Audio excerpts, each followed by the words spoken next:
여러분 안녕하세요. 반갑습니다. 전국민의 음악 코치 이기현입니다. 너무너무 무더운 여름입니다. 어디로 그냥 훌쩍 떠나버리고 싶지만 여러분들 좀 휴가 계획 세우셨나요? 언감생심 저희가 이탈리아로 떠날 수는 없지만 오늘 저의 이야기를 들으시면서 언젠가 좀 상황이 나아진다면 우리 꼼빠 여러분들을 모시고 제가 너무 떠나고 싶은 도시가 있습니다. 이탈리아의 북부에 있는 작지만 너무 아름다운 도시 베로나로 한번 떠나보실 텐데요. 이 베로나는요, 베네치아에서 기차를 타면 한 1시간 정도 걸리는 거리에 있습니다. 뭐 밀라노, 피렌체, 로마, 나폴리만큼 관광객이 많이 가는 아주 유명한 도시는 아니지만 여러분들 기회가 되시면은 꼭 가보셔야 돼요. 특히 여름철에는 정말 환상적인 세계적으로 가장 큰 야외 오페라 극장이 있고요. 거기에서 6월부터 한 8월 말 9월 초까지 이렇게 오페라 페스티벌이 열립니다. 예전 영상에서도 제가 한번 소개를 드린 적이 있는 것 같은데요. 너무나도 다양한 오페라 공연뿐만이 아니라 오케스트라 연주 또 발레 공연도 진행이 되는 멋진 곳이라서 여러분들과 함께 베로나로 한번 투어를 떠나보시면서 우리가 아레나 디 베로나 오페라 축제도 한번 살펴보시도록 하겠습니다. 먼저 이 베로나는요, 여러분 오페라가 유명하지만 그 축제 말고도 일단 셰익스피어의 작품 로미오와 줄리엣의 배경이 된 곳입니다. 제가 이제 베로나에 방문했을 때는 좀 새벽에 거기에 도착을 하는 바람에 좀 어두컴컴하고 좀 무섭더라고요, 골목들이. 근데 아침에 딱 일어나니까 여러분 얼마나 도시가 활기차고 아름다운지, 또 이렇게 질비해 있는 상점들이 좀 아주 고가는 아니더라도 이런 중저가의 물건들도 좀 고급스러웠어요. 그리고 이 밀라노 사람들 못지않은 이런 패션 감각, 알고 봤더니 참 진짜로 이탈리아에서도 예전에도 그랬고 지금도 좀 부유한 도시라고 하더라고요. 밀라노 사람을 이태리 말로는 밀라네제라고 하고요. 베로나 사람을 베로네제라고 합니다. 이 베로네제들의 패션 감각이 정말 아침에 딱 거리를 활보하는데 진짜 멋있어요, 여러분. 뭐 이태리 하면은 물론 명품이 유명하지만 그렇지 않은 그냥 조그만 상점에 가도 이런 액세서리의 그 색깔, 디자인 이런 게 뭔가 모르게 아무튼 베로나의 그런 독특한 분위기를 풍기고 있었거든요. 저는 관광객들이 많이 가는 줄리엣의 집을 꼭 보고야 말겠다 하는 신념으로 열심히 이제 줄리엣의 집을 찾아갔는데, 이게 뭐 물론 베로나에 있었던 전설 같은 이야기를 또 모티브로 해서 작품이 만들어지기는 했지만 이 줄리엣의 집은 사실은 사람들이 만들어놨다 그래요. 뭐 말은 줄리엣의 생가라고 하는데 그런 게 아닌 것 같고요. 그것도 모르고 또 연극 배우들이 이렇게 나와가지고 실제 줄리엣의 테라스에서 딱 로미오와 사랑을 속삭이는 그런 연기를 시간을 잘 맞추면 좀 보실 수도 있고요. 예전에 제가 소개해드린 것 같은데 이 줄리엣의 동상이 있는데 딱 오른쪽에 있는 줄리엣의 가슴을 만지면 또 사랑이 이루어진다는 이야기가 있어서 거기에 닳고 달아있는 그런 모습을 보기도 했습니다. 뭐 어느 곳이나 그렇지만 정말 관광 명소, 너무 유명한 뭐 예를 들면 모나리자 작품이 있는 이런 데 가면 그 작품을 볼 수가 없습니다. 이 줄리엣의 집도 그 테라스를 뭐 들어가는데도 너무 줄을 많이 서 있고 그렇기는 했는데, 저는 뭐가 조금 더 이렇게 마음에 와닿냐면 그 정말 사랑하는 연인들 또 관광객들이 그냥 줄리엣의 집을 방문하는 것만으로도 뭔가 비극적이면서도 사랑의 설레임이 느껴지는 기분을 다 갖고 계시나 봐요. 막 거기에 종이로 사랑을 이루고자 하는 편지를 딱 쓰고 막 껌으로 붙여놓기도 하고 그냥 열쇠 자물쇠를 걸기도 하고, 약간은 좀 상업적으로 변질이 됐다는 느낌도 있지만 어찌됐든 가면 그냥 뭔가 모르게 되게 공기가 스윗하고 되게 달콤하면서 사랑에 빠질 것 같은 그런 느낌이 나는 줄리엣의 집이 있고, 아니나 다를까 여러분, 우리 왜 모차르트의 생가 짤츠부르크 가면 거기도 막 모차르트 초콜릿 팔잖아요. 줄리엣의 집을 이제 구경을 하고 나오실 때는 주변에 있는 파스티체리아라고 그러거든요. 제과점이 이렇게 있어요. 빵이나 과자를 파는 곳인데 역시 또 놓칠 수 없죠, 여러분. 로미오와 줄리엣 마카롱을 팔고 있거든요. 꼭 드셔보시기 바랍니다.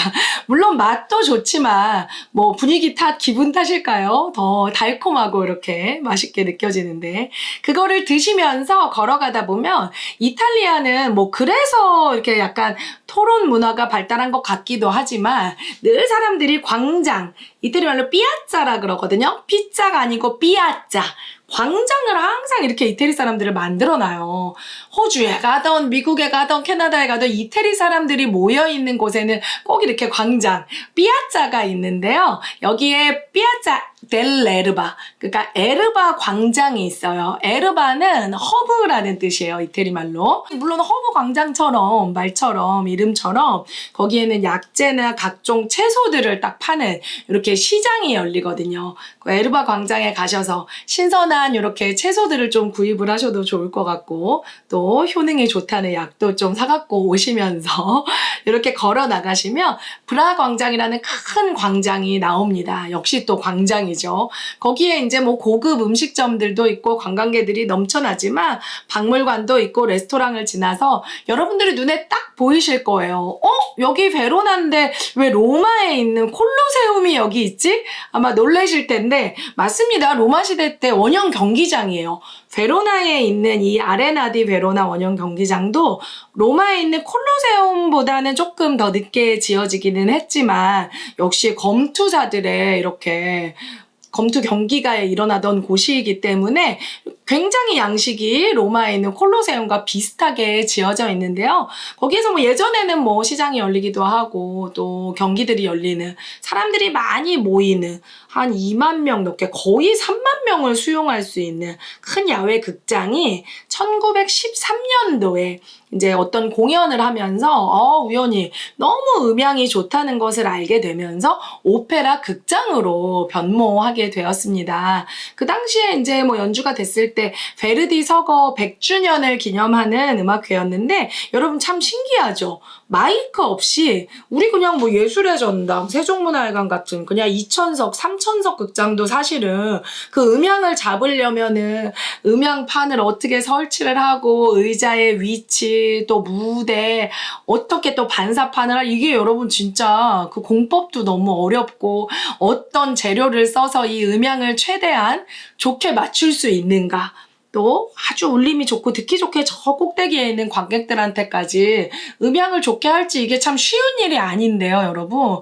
이 베로나 극장은 정말 베로나에 있는 원형 극장은 어느 위치에서도 마이크 없이 여러분 너무 신기하지 않아요? 거의 2000여 년 전에 지어진 극장인데 작은 소리를 내도 어디서나 좋은 울림으로 음향을 다 좋게 들을 수 있다는 그것을 알게 되고서는 뭐 전설의 가수 우리 마리아 칼라스부터 여러분들이 알고 계시는 모든 유명 정말 세계 유명 성악가들이 다 이 아레나 디 베로나를 거쳐간 것 같습니다. 그 이름이 아레나 디 베로나. 아레나 그러면은 우리 왜 수영복 메이커도 있잖아요. 모래라는 뜻이거든요. 원래 이렇게 모래로 채워져 있어서 경기가 진행됐기 때문에 아레나 디 베로나라고 하는데 페스티벌 이름도 아레나 디 베로나 오페라 페스티벌입니다. 근데 여기는 아무래도 야외 극장 특성상 우리가 오페라는 물론 이제 노래하는 성악가들이란지 음악 연주하는 오케스트라 지휘자 음악이 중심이 되는 음악극이지만 보여지는 것도 굉장히 중요한 종합 예술이잖아요. 그래서 야외에서 아주 스펙터클한 정말 크고 웅장한 규모의 오페라들을 많이 올릴 수 있기 때문에 웅장한 오페라 뭔가 이탈리아의 그 정신, 스피릿이 딱 묻어나는 작품 그러면 베르디 선생님이잖아요. 베르디의 오페라가 많이 상영이 되고는 합니다. 그러니까 그냥 이런 실내 극장에서 할 수 없는 제가 만약에 뭐 오페라 연출가라고 하더라도 여러분 좀 그런 욕심이 생기지 않을까요? 예를 들면 베르디의 오페라 아이다를 할 때는요.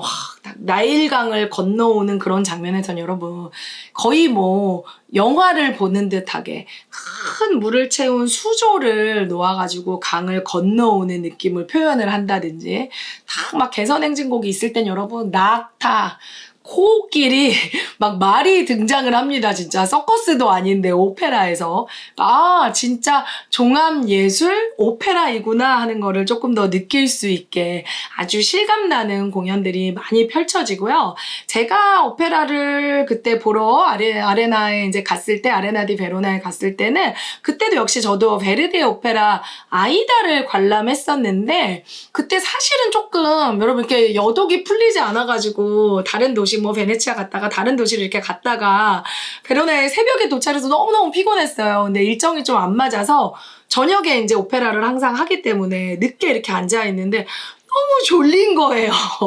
여러분 주의하셔야 됩니다.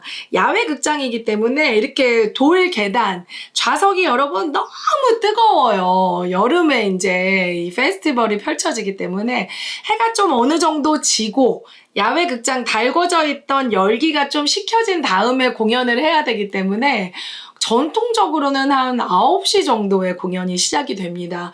늦게 하는 공연은 뭐 9시 반도 있지만 9시에 이제 막 2시간, 3시간 되는 오페라를 봐야 되잖아요. 그 전에 바로 제가 또 저녁을 맛있다고 또 과식을 하고 딱 들어가가지고 너무 졸린 거예요. 너무너무 창피하지만 사실은 이막이었나?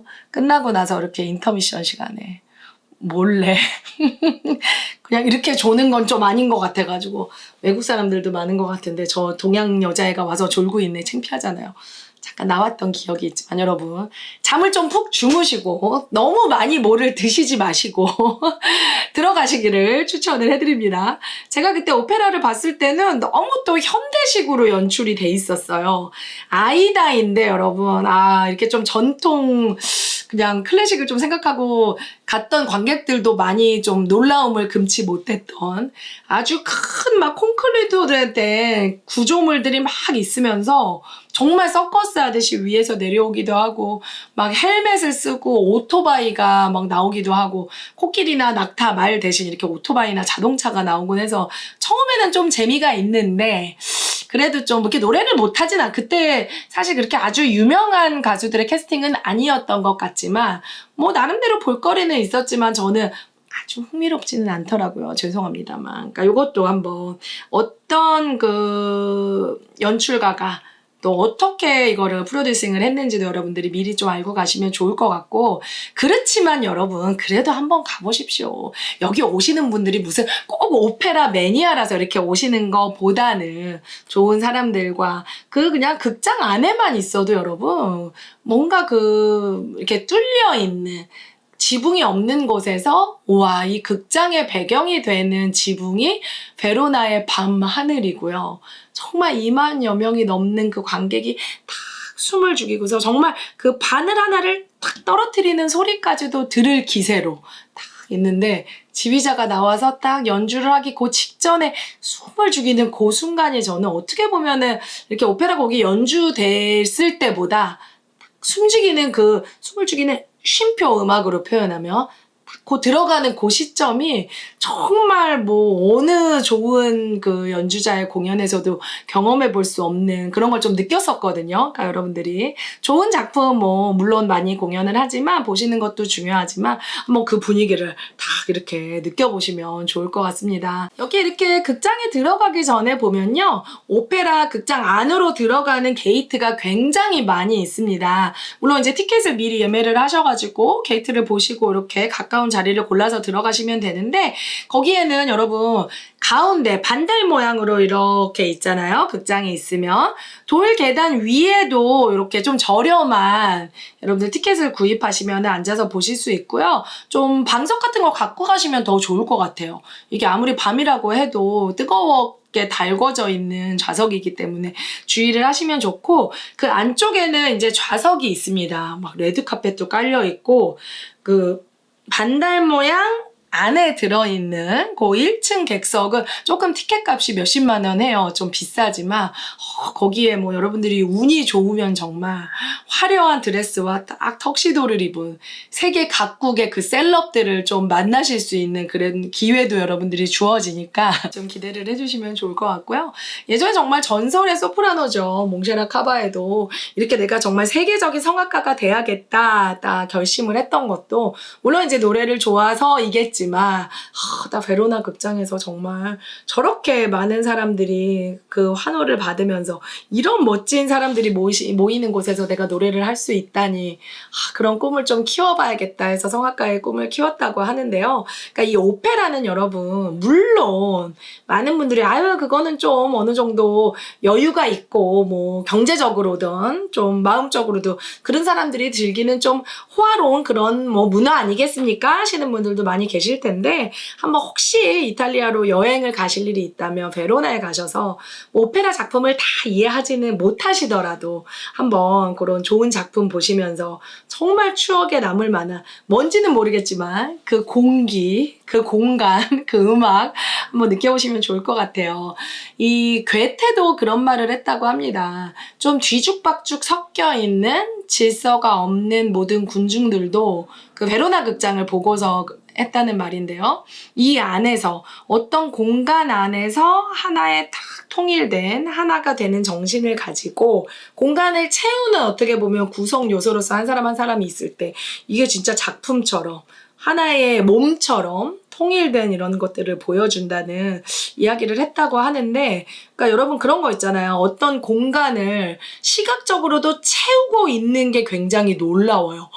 이 큰 그 원형 경기장, 그 극장에 사람들이 채워져 있는데 그 중에 한 명인 내가 딱 여기 안에 들어있어서 이 전체를 채우는 그런 느낌도 좋지만 공간적으로도 굉장히 딱 차있는 충만감을 느낄 수 있지만 또 그 안에 정말 아름다운 음악이 꽉 이 공간을 채워주는 이거는 진짜 여러분 뭔가가 꽉 차있는 느낌을 이렇게 딱 받으실 수 있기 때문에 지금 조금 베로나까지 우리가 가기는 어렵더라도 이렇게 좀 얘기만 해도 뭔가 좀 힐링이 되는 것 같지 않으세요? 이렇게 공연을 다 보시고 나서 저녁을 또 밤늦게 너무 늦게 드시면 안 되지만 그래도 여기는요 워낙 공연 끝나고서 또 음식을 먹을 수 있는 레스토랑들도 많이 있으니까 미리 여러분들 좀 서치를 하셔서 뭐 스테이크나 아니면 간단하게 파스타나 피자를 드셔도 좋고 또 이태리 그 베로나는요 여러분 유명한 와이너리가 많이 있습니다. 이렇게 레드 와인 중에서도 아주 찐득찐득하면서